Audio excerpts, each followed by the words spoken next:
Outro plans to make me blue with some other guy you knew before. Between the two of us, guys, you know I love you more.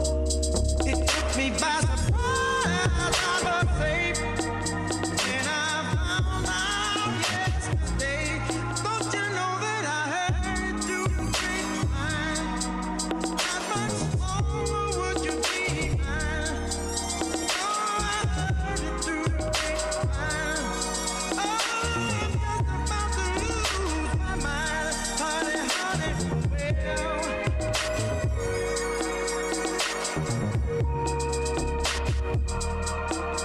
I know a man ain't supposed to cry, but these tears I can't hold inside. Losing you within my life, you see, 'cause you mean that much to me. You could have told me yourself that you love someone else. Still, I heard it through the grapevine. How much longer would you be mine? Oh, I heard it through the grapevine. Oh, I'm just about to lose my mind. Honey, honey, well.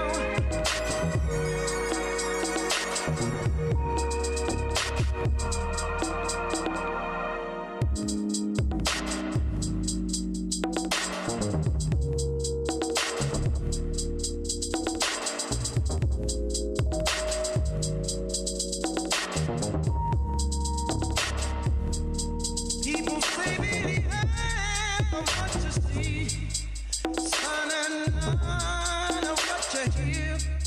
But I can't help but get confused. If it's true, please tell me, dear. Do you let me go for the other guy you loved before? Don't you know that I heard through the grapevine? How much longer would you be mine? Oh, I heard it through the grapevine. Oh, I'm just about to lose my mind. Honey, honey, well.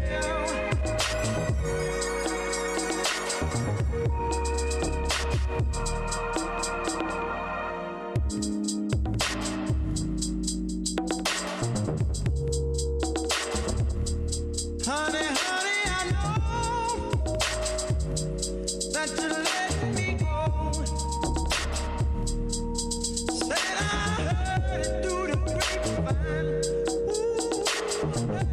through the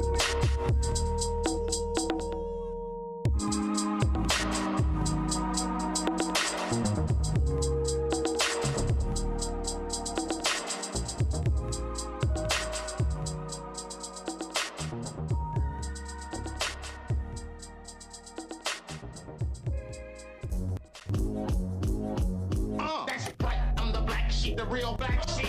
I'm the black sheep, the real black sheep.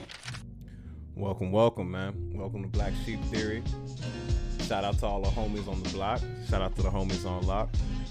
Free Julian Assange, free Chelsea Manning, free Palestine, and free ass whoopers for whoever's looking. We had actually pretty good show today, man. First, we got Bernie Sanders picks up an endorsement I finally approve of. We also have Texas closes hundreds of polling places across the state before heading to Super Tuesday. The Supreme Court is to decide whether we should give juveniles life without parole, that's going to be a real interesting one. We also have Cory Booker endorsing Biden. I'm actually going to marry that into this other Sanders story. And yeah, man, it's going to be an interesting one today. I'm just going to go ahead and get it started, man.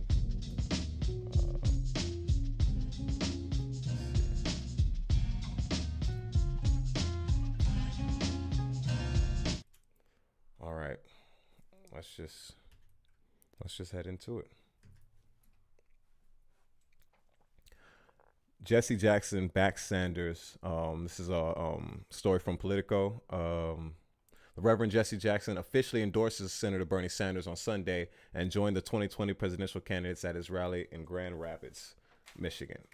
Concerns have grown about the senator's ability to connect with black voters, especially as Democrats have begun treating the primary as a two-man race, as well as a progressive versus moderate showdown. The Sanders campaign might score the biggest Super Tuesday prize in California, but he lost 10 of the 14 states, including the southern states, to former Vice President Joe Biden.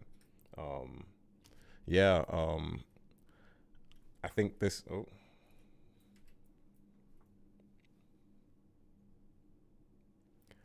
Sorry about that. I thought I muted that, but yeah, I think this is a pretty important. I think this is a pretty important endorsement we got right here, man. Jesse Jackson he's a staple in the community, man. Most people don't. I feel like our younger generation doesn't really take his accomplishments as serious as we should, man. But he was civil rights activist, Baptist minister, politician. His son is actually also in office too. Which I didn't even know there was a Jesse Jackson Jr., but that's a thing. So yeah, this Sanders, don't get me wrong, this endorsement didn't just come by itself. Sanders had to make a few key concessions to Jesse Jackson. Some of those being Jesse Jackson made sure he promised to extend Pell Grants, which I think is something like 60% of black people get in use Pell Grants to get into college. He wanted him to nominate a black woman to the Supreme Court and his cabinet, which Sanders agreed to. He wanted him to introduce into Congress a congressional amendment on the right to vote and consider an African American woman as his running mate. So Bernie is making concessions on that note. He's to further the black agenda. Jesse Jackson isn't just endorsing Sanders on the strength of name alone. He's actually trying to get something out of it, So shout out to Jesse Jackson for that. That's real dope. And we really, Sanders really needs the support, man. Biden's been picking up crazy endorsements, man. I just said Cory Booker just endorsed Joe Biden. Kamala Harris endorsed him. Boris L. Miles out of Texas. I think Sheila Jackson Lee endorsed him too out of Texas. So he's had a lot of quote unquote leaders of the black community he's had a lot of endorsements from them, and I just I don't I want to say they're selling out, but I don't really know, if you want to be honest with you. I honestly have no idea what's going on with that. So there's that. Let's see. Yeah, also if defeating Trump is a top priority, we cannot nominate Biden. We can't get Biden elected. Actually, I have something here, a compilation of Biden's gaffes. This was done by The Hill, this compilation video. But I'm gonna roll this, man, because it is wild, and just so you can get an idea of who they're trying to get you to support.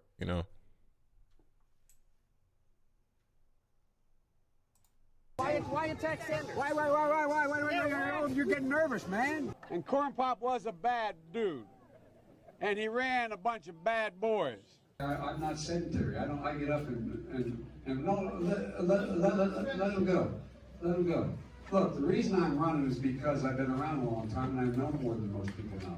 And I can get things done. That's why I'm running. And you want to check my shape on, let's do push-ups together here, man. Let's run. Let's do whatever you want to do.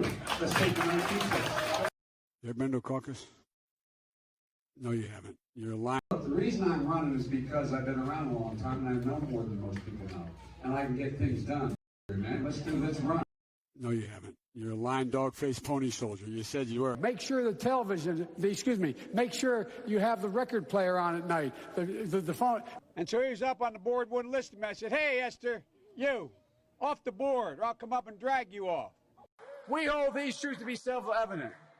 All men and women created by you know the thing. Poor kids are just as bright and just as talented as white kids. I'm beginning to see why your wife left you. And he cut off a 6-foot length of chain. He folded up. He said, you walk out with that chain. And you walk to the car and say, you may cut me, man, but I'm going to wrap this chain around your head. If you agree with me, go to Joe 30330 and help me in this fight. Thank you very much. Why attack Sanders? Why? You're getting nervous, man.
I had it muted the whole time. Wow.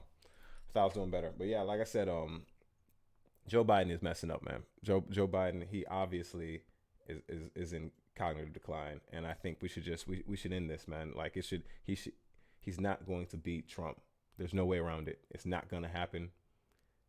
You see, they're already running ads against him and his mental decline, his cognitive decline, whatever you want to call it, dementia. I don't know what it is, but it's obvious that, if this dude was trying to drive or steer me anywhere, I'd be like, nah, bro, nope. You got to sit in the passenger seat. You're not finna be, no, he can't run anything, man. Oh, he's not even good at running his mouth right now. It's all right. I'm gonna keep it rolling. I got to get to work soon, so. All right, so Texas has closed more polling places than any other state, a report shows. This is actually straight out of the Houston Chronicle. So there's that. So hundreds of polling places have shuttered across the state of Texas as Texas leads the nation in what civil rights advocates call one of the most pernicious tactics aimed at keeping minority voters from casting ballots. Texas has closed 750 polling places since 2012, the vast majority coming after the Supreme Court in 2013 ruled states like it no longer had to get pre-approval from the federal government to pass new laws or to make changes in the election process, according to according to a civil rights doc study. According to a new report by the Leadership Conference Education Fund released on Tuesday. So this one's another one that I find incredibly interesting. I'm in Texas right now, and originally from Houston, Texas, and yeah, man, I'm not surprised. Texas it's a really big place, and just to get the kind of idea, it's one of like the fourth largest city in the nation.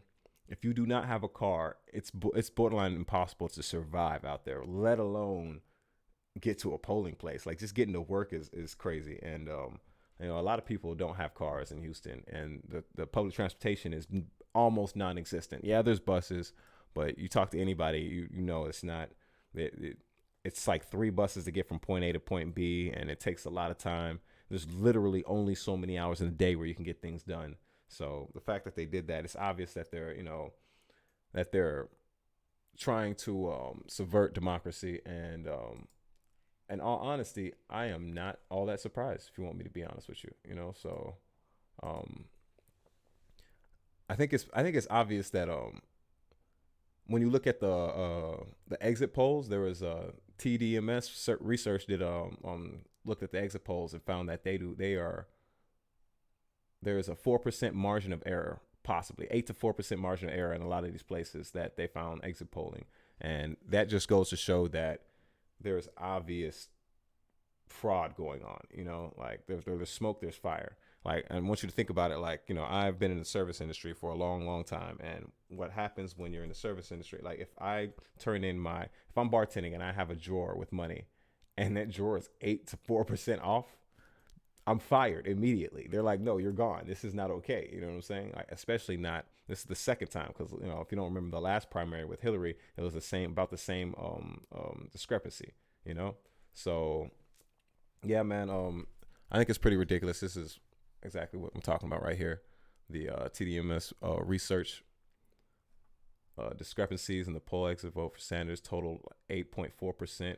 Doubling the 4% margin of the exit poll differences. Ward and Biden's discrepancy also totaled 8.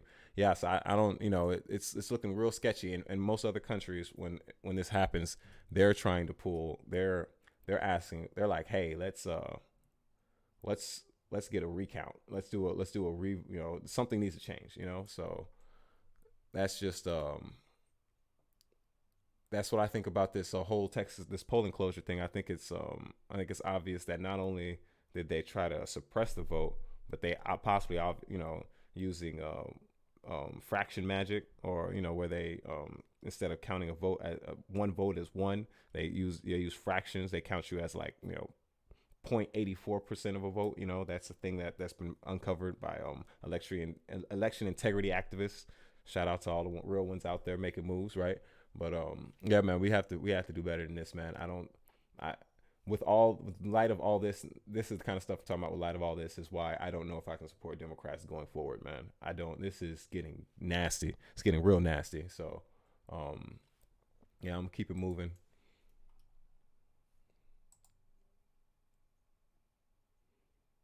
All right, this next story is the one I want to get onto, really. So, Supreme Court is to decide when it's appropriate to give juveniles life without parole. I am amazed that this is even a discussion that needs to be had. So, sentencing children to life in prison with no possibility of release has been a long controversial aspect of the American justice system. Now it appears the Supreme Court is set to weigh on when it's appropriate, which should be never. I'm just going to throw that out there now. New York Times reports the Supreme Court will decide whether or not a judge must deem a child under the 18 incorrigible before sentencing to life without parole. This is the Times.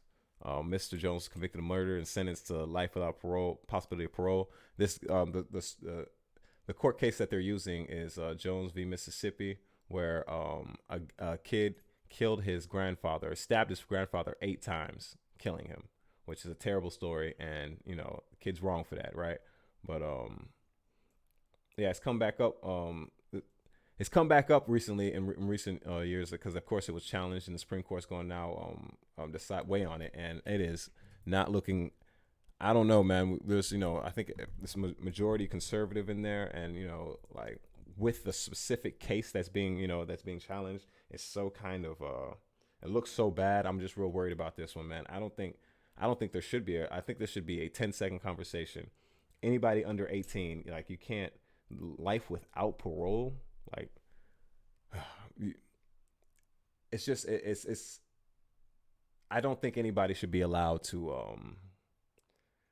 I don't think anybody's completely unsavable before 18. Whatever you do before then, I think there is a possibility that you can change and become a better person before. I mean, because that's literally, you haven't even been here 20 years on this planet yet. You know what I mean? Like, there's so much life in between that, or you could change, finally, be a better person. I know a lot of people who've done wrong, who go on to do, try and change people's lives for the better.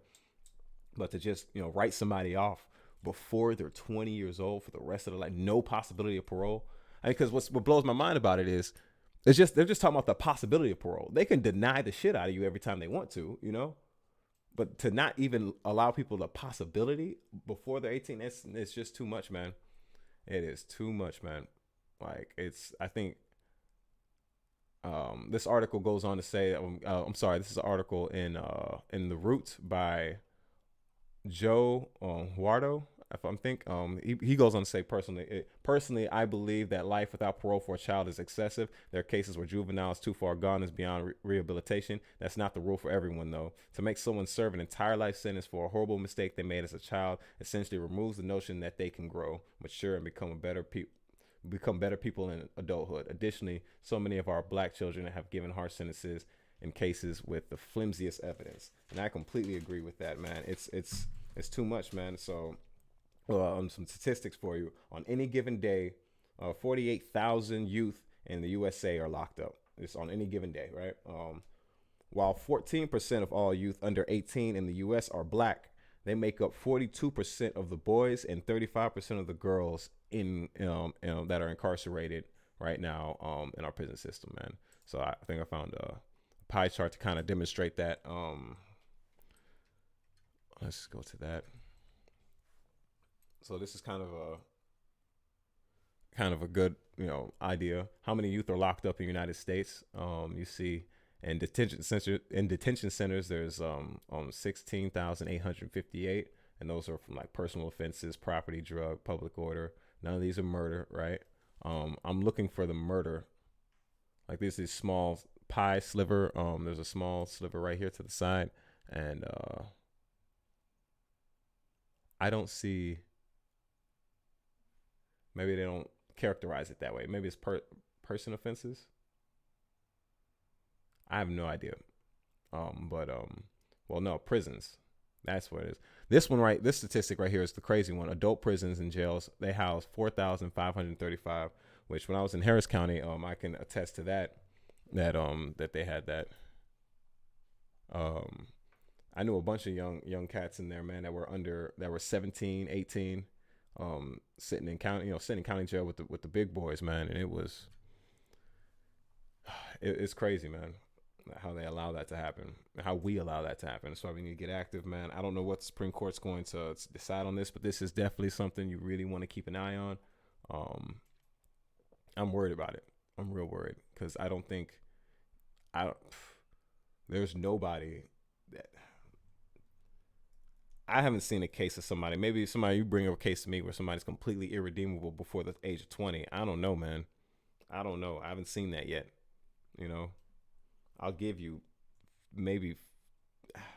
I can't see how I can't see a rational explanation for that. To say somebody deserves life without parole. I mean, unless they murdered an entire village, I don't know what. What would deem somebody unredeemable before 20? And maybe if they show no remorse that's why I feel like this shouldn't be a thing. Everybody should always be able to come up on parole, and you have people to decide whether they should be paroled or not. If the guy's still talking about, I killed him and I'm happy I killed him, I want to stay in here, then yeah, maybe you should keep him in jail. I agree. But I haven't seen anything like that. Most people, given the opportunity to do better, they do. You know what I mean? So I don't know. I think this is a ridiculous one too, man. And there's a lot going on, moving in the black community right now. A lot of decisions being made by people that don't look like us. You know what I mean?